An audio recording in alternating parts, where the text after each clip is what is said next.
नमस्कार, आप देख रहे हैं अपना बिहार। मैं हूं शुभे मिश्रा आपके साथ। बुलेटिन की शुरुआत करते हैं सियासी गलियारे की खबर के साथ। आरजेडी विधायक भाई वीरेंद्र एक बार फिर सुर्खियों में हैं। उन्होंने एक पंचायत सचिव को जूता से मारने की धमकी दे डाली है।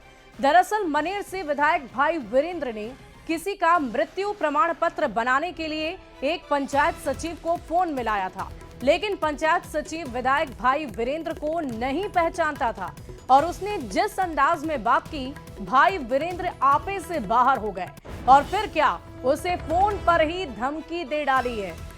अगर आपको याद हो तो हाल फिलहाल में मॉनसून सत्र में भी अपने बड़बोलेपन के लिए, अपने गर्म मिजाजी के लिए वो चर्चा का विषय बन चुके थे और एक बार फिर से उनकी ये बातें चर्चा का विषय बने हुए हैं।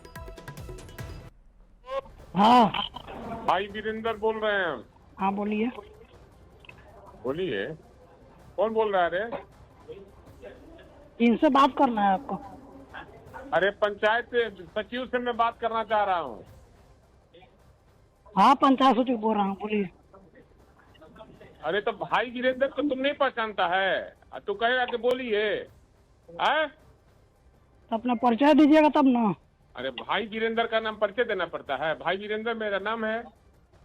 तू नहीं जानता भाई वीरेंद्र कौन है तुम्हारा? भाई वीरेंद्र मनेर का कौन है, नहीं जानते हो तुम? नहीं जानकारी रहता तो ऐसे थोड़ा बतियाते हैं। कहाँ इंग्लैंड का है का तू? टेढ़िया तू है रे। मनेर का विधायक को नहीं जानता तुम? हाँ विधायक जी बोलिए। अरे विधायक जी बोलिए, फिर जूता से मारेंगे घींच के, समझा? तू टेप करो चाहे जू करो। तुम कह रहा कि विधायक जी बोले प्रोटोकॉल का ख्याल नहीं रखेगा रे? प्रोटोकॉल का ख्याल नहीं रखेगा रे? हिंदुस्तान जानता है यार। तुम कह रहा कि भाई वीरेंद्र कौन है, नहीं जानते हैं? अरे बोलता क्या नहीं है? अरे तो बोलिए ना, क्या बात है? आप प्रणाम करना चाहिए। हाँ प्रणाम विधायक जी, बोलिए। अरे ये रिंकी देवी का, हाँ रिंकी देवी का पति का बनना है, अविनाश कुमार का मृत्यु प्रमाण पत्र। हाँ तो बनवाइए। आवेदन मेरे पास आया हुआ है उनका। आपका आवेदन गया हुआ है? कब का? देखिए टेढ़ई से काम मत कर। तू कर्मचारी है, कर्मचारी सन काम कर। हाँ तो अभी प्रेम से बतियाइएगा तो प्रेम से बतियाएंगे, ठीक है ना? नहीं जो जहाँ जो कुछ करना रहता है करना होगा, करते रहिएगा, कोई ऐसा डर नहीं है हमको, ठीक है? सीधा बतियाइएगा, सीधा बतियाएंगे, टेढ़ी बतियाइएगा, टेढ़ी बतियाएंगे। ऐसा डरने वाला कोई यहाँ पे है नहीं। अरे तुम इस तरह का भाषा बोलेगा रे? हाँ तो पहले आप ही ना उस भाषा में बोल रहे हैं। आप जनप्रतिनिधि है तो आपको पहले प्रेम से बात करना चाहिए, पूछना चाहिए कि हाँ आपके पास ये आवेदन। कर्मचारी बोल रहे हैं तो हम कर्मचारी बोल रहे हैं। हम कहा हाँ। भाई वीरेंद्र बोल रहे हैं तो कौन भाई वीरेंद्र? हाँ तो हम नहीं जानते थे यहाँ का विधायक का क्या, विधायक जी का क्या नाम है? तू नहीं जानता है? तुम विधायक जी का नाम? हाँ नहीं जानते थे। और इस वक्त की बड़ी खबर का रुख कर लेते हैं। सीएम नीतीश कुमार का कटिहार दौरा रद्द। खराब मौसम की वजह से यह दौरा रद्द कर दिया गया है। बड़ी खबर आपको बता रहे हैं, इस वक्त की बड़ी जानकारी आपको दे दें। बिहार के मुख्यमंत्री नीतीश कुमार का कटिहार का दौरा रद्द कर दिया गया है। दरअसल खराब मौसम इसकी वजह बताई जा रही है, जिसकी वजह से वो आज कटिहार नहीं जाएंगे। तो इस वक्त की बड़ी खबर आपको बता रहे हैं और इस पूरी खबर के देख जानकारी के साथ न्यूज 18 संवाददाता पटना से आनंद अमृतराज हमारे साथ फोन लाइन पर जुड़े हुए हैं। आनंद, क्या कुछ जानकारी है बिहार के मुख्यमंत्री नीतीश कुमार के दौरे से संबंधित? देखिए, अब से कुछ दिन पहले नीतीश कुमार को कटिहार की यात्रा पे निकलना था और जो प्रगति यात्रा के दौरान जो उन्होंने घोषणाएं की थी कटिहार के लिए, उन तमाम योजनाओं के बारे में समीक्षा बैठक करना था और देखना था कि वो काम कहां तक पहुंचा। कई योजनाओं का उद्घाटन और शिलान्यास भी करना था, लेकिन खराब मौसम की वजह से उनका जो चौपर था जिससे कटिहार जाना था, वो मौसम विभाग ने जो एटीसी ने क्लियर नहीं दी, जिसके वजह से हेलीकॉप्टर उड़ने लायक स्थिति नहीं है फिलहाल इस मौसम में, जिसकी वजह से नीतीश कुमार की यात्रा रद्द कर दी गई है कटिहार की। और फिर आगे कार्यक्रम बन सकता है जब नीतीश कुमार फिर से कटिहार दौरे पे जा सकते हैं। लेकिन आज जो मुख्यमंत्री को कुछ दिन पहले कटिहार के दौरे पे जाना था, वो खराब मौसम की वजह से उसे रद्द कर दिया गया है। और नीतीश कुमार के साथ जेडीयू के राष्ट्रीय कार्यकारी अध्यक्ष संजय झा भी जाने वाले थे, जिन्होंने जानकारी दी कि खराब मौसम की वजह से ये कार्यक्रम को फिलहाल रद्द कर दिया गया है।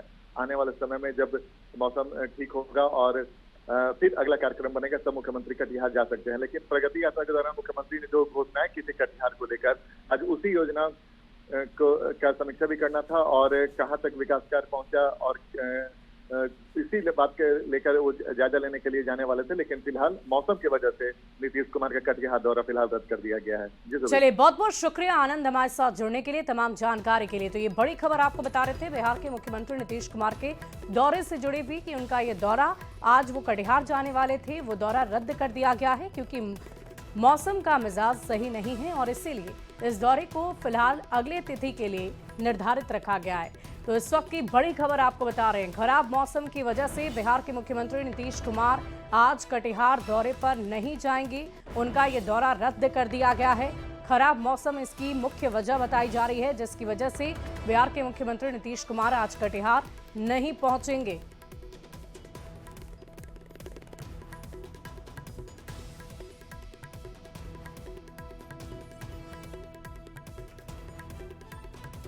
तो इस वक्त की बड़ी खबर आपको बता रहे हैं, सीएम नीतीश कुमार का कटिहार दौरा, खराब मौसम की वजह से ये दौरा रद्द कर दिया गया है। आपको बता दें कि वहां पर मूर्ति का अनावरण करने के लिए बिहार के मुख्यमंत्री नीतीश कुमार वहां पहुंचने वाले थे।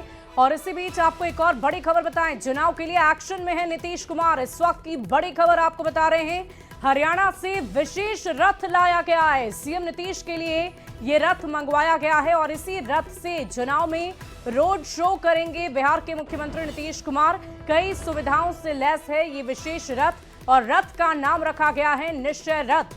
देखिए, इस खबर की अधिक जानकारी के साथ न्यूज 18 संवाददाता आनंद अमृतराज एक बार फिर हमारे साथ जुड़ रहे हैं।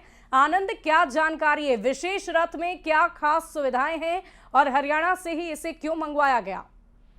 देखिए, निश्चित तौर पे विधानसभा चुनाव है और इस बीच में नीतीश कुमार प्रगति यात्रा के दौरान जो लगातार उन्होंने घोषणाएं की थी हर जिले के लिए, वो समीक्षा बैठक भी करने जा रहे हैं और उसकी जानकारी भी लेने जा रहे हैं कि प्रगति यात्रा के दौरान जो उन्होंने घोषणाएं की थी उसकी वस्तु स्थिति क्या है।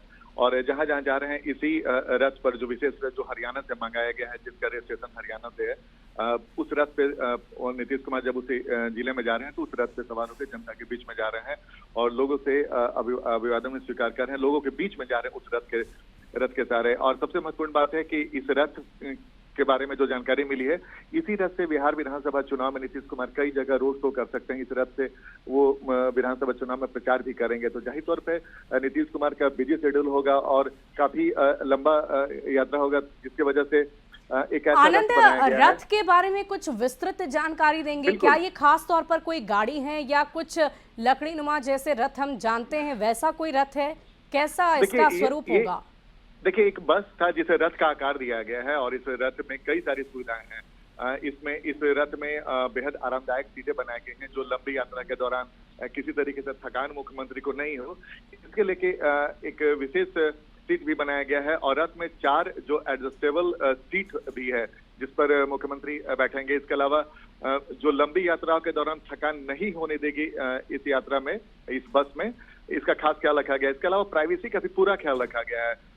जैसे टिंटेड विंडो है और प्राइवेसी कर्टन है जो सीएम को फिलहाल जो बाहरी जो आवरण होगा उससे अलग रखेगा। वाकई आनंद, बहुत सारी खास सुविधाओं से लैस इस रथ को जब बिहार की सड़कों पर देखा जाएगा तो अपने आप में बहुत ही अद्भुत दृश्य होगा। बहुत बहुत शुक्रिया आपका हमारे साथ जुड़ने के लिए, तमाम जानकारी के लिए। और इसी बीच बढ़ते हैं अगली खबर की ओर। बिहार में एसआईआर पर बड़ी खबर आ रही है। एसआईआर पर आज सुप्रीम कोर्ट में सुनवाई। बिहार में एसआईआर को चुनौती देने वाली याचिकाओं पर सुनवाई हुई है। पिछली सुनवाई में निर्वाचन आयोग को राहत मिली थी। सुप्रीम कोर्ट ने कहा था कि एसआईआर जारी रहेगा। इस वक्त की बड़ी खबर आपको बता रहे हैं, बिहार में एसआईआर से जुड़ी हुई ये बड़ी जानकारी आप तक पहुंचा रहे हैं। एसआईआर पर आज सुप्रीम कोर्ट में एक बार फिर सुनवाई होनी है। बिहार में एसआईआर को चुनौती देने वाली याचिकाओं पर सुनवाई। पिछली सुनवाई में निर्वाचन आयोग को राहत मिली थी। सुप्रीम कोर्ट ने यह कहा था कि एसआईआर का कार्य जारी रहेगा, लेकिन इसके लिए अगली तिथि भी निर्धारित आज की रखी गई थी। और इसी बीच खबर यह है कि आज एक बार फिर से इस याचिका पर सुनवाई होनी है। अब आप ये जान लीजिए कि एसआईआर पर सुनवाई आखिर क्यों हो रही है। विपक्षी दलों ने बिहार में एसआईआर को चुनौती दी है और विपक्ष का ये दावा है कि इससे बड़ी संख्या में वोटर के नाम कट जाएंगे और इसीलिए वो मांग कर रहे थे कि इस पर सुप्रीम कोर्ट में सुनवाई हो। वोटर लिस्ट में गड़बड़ी किए जाने की आशंका जताई गई है। चुनाव से ठीक पहले एसआईआर की टाइमिंग पर भी सवाल खड़े किए जा रहे हैं। विपक्षी दलों की याचिका पर 10 जुलाई को पिछली सुनवाई हुई थी और सुप्रीम कोर्ट ने आधार और राशन कार्ड पर विचार विमर्श करने के लिए कहा था और आज की तारीख फिर मुकर्रर की गई थी कि आज एक बार फिर से इस पूरे मामले पर सुनवाई होगी। तो हम आपको बता दें कि सुप्रीम कोर्ट ने एसआईआर पर ये जारी किया है, याचिका पर सुनवाई की बात की जा रही है। और इसी बीच हम आपको ये बता देते हैं कि एसआईआर के पहले चरण का आंकड़ा जो जारी हुआ है वो क्या कहता है। सबसे पहले आप जानिए 7.24 करोड़ मतदाताओं के बारे में जानकारी आई है। 2.83 यानी 22 लाख मतदाता मृत पाए गए हैं। ये जानकर आपको आश्चर्य होगा। 4.59% मतदाता यानी 36 लाख अस्थायी तौर पर स्थानांतरित बताए जा रहे हैं। 0.89% यानी 7 लाख मतदाता का नाम एक से अधिक जगहों पर दर्ज है। इसके अलावा ड्राफ्ट मतदाता सूची में 65 लाख का नाम कटना तय माना जा रहा है। इसके साथ ही हम आपको बता दें कि 1 अगस्त को इलेक्शन कमीशन बिहार का ड्राफ्ट मतदाता की सूची तैयार करके सामने रखेगा। ड्राफ्ट सूची से बिना नोटिस और आदेश के किसी मतदाता का नाम नहीं कटा है। सभी 12 राजनीतिक दलों को निर्वाचन आयोग मतदाता सूची देगा।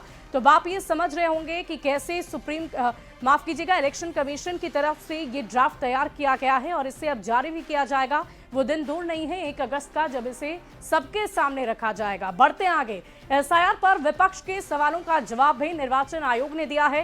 निर्वाचन आयोग के जवाब पर सियासत काफी गर्म हो गई है। विपक्षी दलों ने एक बार फिर एसआईआर पर सवाल उठाए तो एनडीए ने सब कुछ इसे पारदर्शी बताया है।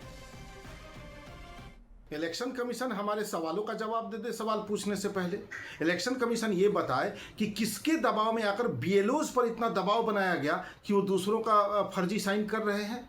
किसके दबाव में आकर ये फैसला लिया गया कि जो घरों में नहीं मिलेंगे उनका नाम काटा जाएगा, जबकि सबको पता है कि लाखों बिहारी मजदूर अपने राज्य के बाहर ठेका पर धान रोपने के लिए सपरिवार जाते हैं, वो घरों में नहीं मिलेंगे।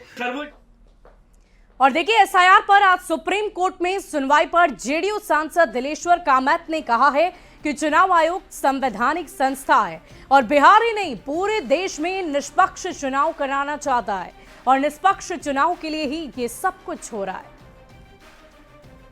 के लिए जो वोटर लिस्ट में जो आदमी मर गया उनका भी नाम है, जो नहीं है दूसरे जगह चले गए उनका नाम है, जो 2 जगह नाम जो एक ही माने आदमी का 2 जगह 3 जगह नाम है उसको छांटने का काम किया।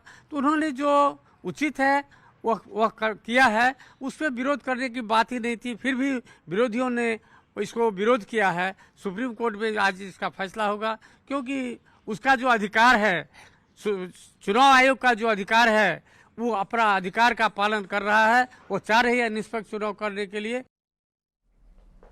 वहीं आतंकवाद के खिलाफ लड़ाई में पाकिस्तान में घुसकर आतंकियों के ठिकानों को तबाह करने के लिए चलाए गए ऑपरेशन सिंदूर पर आज से संसद में बहस शुरू होगी। सबसे पहले लोकसभा में आज ऑपरेशन सिंदूर पर चर्चा होनी है। चर्चा की शुरुआत दोपहर 12 बजे रक्षा मंत्री राजनाथ सिंह करेंगे, जबकि विपक्ष की ओर से नेता प्रतिपक्ष राहुल गांधी भी अपनी बात रखेंगे।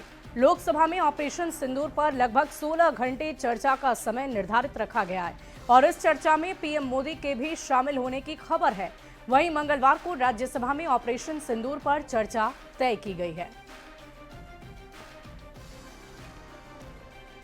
बढ़ते आगे, सुपौल से जेडीयू सांसद और लोकसभा में जेडीयू संसदीय दल के नेता दिलेश्वर कामैत ने कहा है कि भारत के ऑपरेशन सिंदूर की विदेशों में भी तारीफ हो रही है।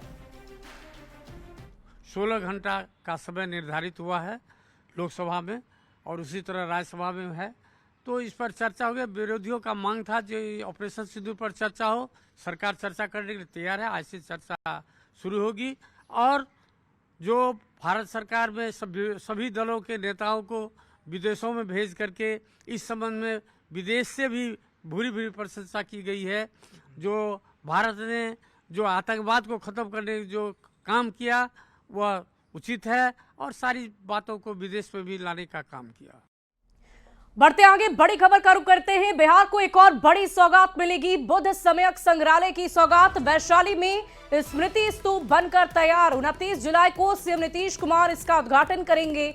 15 देशों के बौद्ध धर्मावलंबी आएंगे। इस वक्त की बड़ी खबर, बिहार को एक और बड़ी सौगात मिलने जा रही है। बुद्ध सम्यक संग्रहालय की सौगात मिलेगी। वैशाली में स्मृति स्तूप बनकर तैयार हो गया है, जिसका उद्घाटन 29 जुलाई को बिहार के मुख्यमंत्री नीतीश कुमार करेंगे। और इधर मुजफ्फरपुर पहुंचे तेज प्रताप यादव ने बड़ा बयान दे डाला है। तेज प्रताप यादव ने कहा, मेरा महुआ से चुनाव लड़ना तय है। और इस दौरान तेज प्रताप ने अपने छोटे भाई तेजस्वी को लेकर बड़ा बयान दे डाला। तेज प्रताप ने कहा, तेजस्वी आज भी मेरे अर्जुन हैं। दावा क्या किया? हम लड़ रहे हैं चुनाव, वहाँ से लड़ रहे हैं, फिर से नई पार्टी बना रहे हैं और टीम तेज प्रताप नजर आ रही है। तेज प्रताप है, संगठन बना रहे हैं। आपने तेजस्वी को कभी है जुड़ने के लिए, तेजस्वी को कह रहे थे कि वो आपके अर्जुन हैं और अब जो है कहीं से कहीं आमने सामने होते जा रहे हैं आप। तेजस्वी को पहले कहते थे कि हम कृष्ण हैं, वो अर्जुन है। हाँ, तो अर्जुन है ही है, इसमें कहाँ बोल रहे हैं? अभी भी आप उनका साथ देंगे? हाँ, अर्जुन है वो। आपके अर्जुन रहेंगे अभी भी? हाँ। और कहा जा रहा है कि आप तेजस्वी के खिलाफ राघोपुर से भी चुनाव लड़ सकते हैं। सब भाजपा वाला सब लड़ता है चुनाव, हम क्या के लिए लड़ेंगे? और देखिए, सिवान में एनकाउंटर, बदमाश राहुल यादव के पैर में गोली लग गई है। जवाबी कार्रवाई में पुलिस ने गोली मारी। जीरादेई थाना क्षेत्र के रामनगर में वारदात हुई है। इस वक्त की बड़ी खबर सिवान से आपको बता रहे हैं। बदमाश राहुल यादव को पैर में गोली लग गई है। जवाबी कार्रवाई में पुलिस ने गोली मारी। जीरादेई थाना क्षेत्र के रामनगर से ये पूरी घटना देखने को मिली है। बड़ी खबर आपको बता रहे हैं, सिवान में एनकाउंटर से जुड़ी हुई ये बड़ी जानकारी सामने आ रही है। इस पूरी खबर के अधिक जानकारी के साथ न्यूज 18 संवाददाता मृत्युंजय सिंह हमारे साथ फोन लाइन पर हैं। मृत्युंजय, क्या कुछ जानकारी है? क्या है ये पूरा मामला? ये पूरा वारदात जीरादेई थाना क्षेत्र के रामनगर पास की है, जहां पे सिवान एसपी से मुद्दे पर हमारी बात का कहना था कि इनकाउंटर में जवाबी कार्रवाई में गोली मारी गई है। अपराधी राहुल यादव है, जैसे बताया जा रहा है कि हत्या के मामले में फरार चल रहे थे। जैसे सिवान एसपी का कहना है, उस समय जब गिरफ्तारी करने के लिए गए हुए थे और कहीं ले जाकर शिनाख्त के लिए कहीं ले जाया जा रहा था किसी मामले में जांच करने के लिए, तभी जवाबी कार्रवाई और पैर में गोली मारी गई है। फिलहाल यहाँ सिवान सदर इलाज के बाद उसे बेहतर इलाज के लिए पटना रेफर कर दिया गया है, जहाँ पुलिस अभिरक्षा में उसकी इलाज की जाएगी। जी चलिए, बहुत बहुत शुक्रिया हमारे साथ जुड़ने के लिए मृत्युंजय, तमाम जानकारी के लिए। और देखिए, थोड़ी ही देर की बारिश में पूरी राजधानी पानी पानी हो गई है। हर जगह से जलजमाव की तस्वीरें सामने आ रही है। देखिए कैसे थोड़ी देर की बारिश ने नगर निगम की पोल खोल कर रख दी है। अलग अलग तस्वीरें आपकी टीवी स्क्रीन पर राजधानी पटना से हम आपको दिखा रहे हैं। मुख्य सड़क झील में तब्दील हो गई है, वो तस्वीरें हम आपको दिखा रहे हैं। रेलवे ट्रैक भी पानी से भर चुका है। इसके अलावा आप देखिए कैसे जगह जगह पर जलजमाव की स्थिति बनी हुई है। दुकान में भी पानी घुस चुका है और ऐसे में आने जाने वाले लोगों को भारी परेशानी का सामना करना पड़ रहा है। थोड़ी से बारिश में इस तरह की तस्वीरें सामने आई हैं। जाहिर है सवाल उठते हैं कि आखिर जिस तैयारी के दावे किए जाते हैं नगर निगम की तरफ से, वो दावों की पोल खोलती हुई ये तस्वीर सामने आई है। और सबसे पहले देखिए पटना की मुख्य सड़क की हालत, जो पूरी तरह से झील में तब्दील हो गई है। वो तस्वीरें हमने आपको दिखाई है।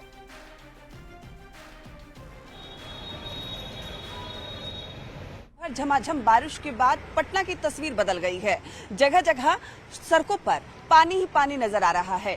इनकम टैक्स से जैसे ही आपके दवाईपुरी इलाके में जाएंगे, वहां की तस्वीर हम आपको दिखाते हैं। ये देखिए, ये मुख्य सड़क है जहां पर हर दिन हजारों लोगों का आना जाना है और वहां की स्थिति ये देखिए, पूरी तरीके से जो सड़क है वो जलमग्न हो गई है और दूर दूर तक सिर्फ और सिर्फ पानी ही पानी नजर आ रहा है। अगर हम गली मोहल्लों की बात करें तो वो पूरी तरीके से जलमग्न हो गई है। हालांकि जो दावे किए जाते हैं कि बारिश होगी और उसके बाद जल निकासी कर ली जाएगी नगर निगम की तरफ से, वो वादे फिलहाल नजर नहीं आ रहे हैं, क्योंकि गली मोहल्ले की हम बात नहीं कर रहे हैं। हम बात कर रहे हैं मुख्य सड़क की। मुख्य सड़क की ऐसी तस्वीर है मानो जो बाइक है वो भी आधी सड़क पर जब चल रही है तो आधी बाइक जलमग्न हो गई है। और ये तस्वीर पटना के कई ऐसे मुख्य मार्ग हैं जहां पर ऐसी ही तस्वीर नजर आ रही है। कैमरामैन अजय दुबे के साथ विनीता मिश्रा, न्यूज 18 पटना। बढ़ते हैं आगे, अगली तस्वीर आपको पटना जंक्शन के रेलवे ट्रैक की दिखा देते हैं, जो पूरी तरह से जलमग्न हो चुका है, जिसने यात्रियों की परेशानी और भी ज्यादा बढ़ा दी है। ट्रैक भी जलमग्न हो गया है और उसकी तस्वीर सबसे पहले हम आपको दिखा दें। ये देखिए, पटना जंक्शन में जो रेलवे ट्रैक्स है वो पूरी तरीके से जलमग्न हो गए हैं। ट्रैक नंबर 6 और प्लेटफॉर्म नंबर 7 जो है उसकी तस्वीर फिलहाल ऐसी नजर आ रही है। और यही वजह है कि रेलवे की तरफ से लगातार घोषणा भी की जा रही है।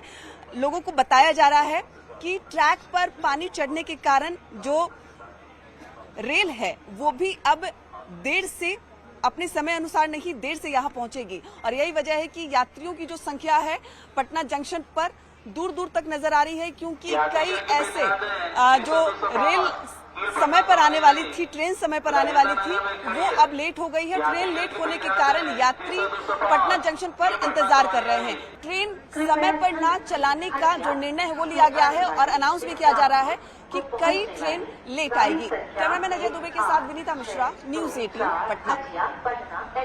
बढ़ते आगे, बारिश के कारण पटना जंक्शन के बाहर का इलाका भी झील में तब्दील हो गया है। स्टेशन के ठीक सामने मेन रोड पर घुटने भर पानी भर चुका है।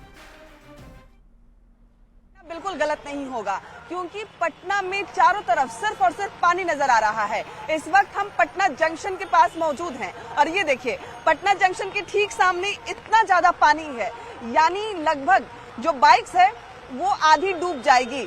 पटना जंक्शन के चारों तरफ लोगों को परेशानी हो रही है। लोग भीग तो रहे ही हैं, साथ ही पानी में डूब कर भी जा रहे हैं, क्योंकि झील जैसी तस्वीर पटना जंक्शन की सड़कों पर नजर आ रही है।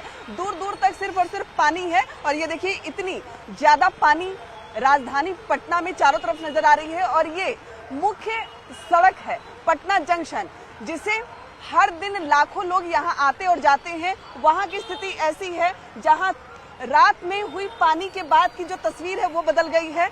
यानी पटना जंक्शन के अंदर रेलवे ट्रैक पर तो पानी है ही, लेकिन रेलवे ट्रैक के बाहर जैसे ही पटना जंक्शन से आप आएंगे हनुमान मंदिर के सामने, चारों तरफ की स्थिति फिलहाल ऐसी ही नजर आ रही है।